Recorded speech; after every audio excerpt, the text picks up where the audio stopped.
Hozir sizlarga klassik lateks korsetimizni farqini ko'rsataman boshqa korsetlar bilan birga. Korset bo'ladi. Bu upakovkasi. Bizning mahsulotimiz shunaqa mat va upakovkada bo'ladi. Ikkinchi mahsulot esa shunaqa prozrachniy upakovkada bo'ladi.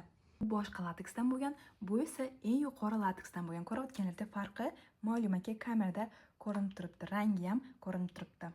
Mahsulotimiz ahamiyat bersa shunaqa qog'ozli zashitasi bo'ladi. Bizning mahsulotimiz materialga umashkats yetmasdan klientimizga chiroyli yetib borish uchun ko'rayotganingizdek pastda ham shunaqa bitta bumajniy paketchasi bor va tepasida ham shunaqa bumajniy paketchasi bo'ladi.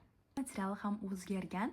Bu oddiy lateksdan yanada sifatlisiga o'tgan, chunki bu qalinroq va yaxshiroq natija beradi. Ya'ni bizning mahsulotimiz terlatib ozdiradi-ku, bu qalinroq va sifatini yo'qotmaydi. Ham mahsulotim juda ham yaxshi, faqatgina yupqaroq bo'ladi va cho'zilib ketish moyilligi ko'proq bo'ladi. Muhim joyi nega bizdan imенно shu lateks klassik korsetimiz yangilangan variantni olishadi? Chunki ko'rayotganlarda eski variantini orasida joylar juda ham kam. Mana orasiga qaranglar, 1 sm o'tib bor. Buni xarid qilsangiz, siz 7 sm ga olsangiz, buni xarid qilsangiz, siz 15 sm gacha olasiz.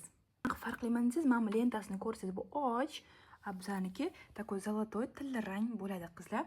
Aytmoqchiman, birovlar bilan solishtirib, hammasi bizdan keyin xarid qilishadi. Oxirida o'shancha prosta farqlarini yana bir marta sizlarga aytib ko'rsataman.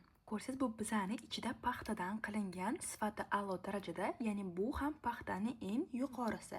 Yaxshi paxta ishlatilgan, faqatgina yupqaroq bo'lib ishlatilgan.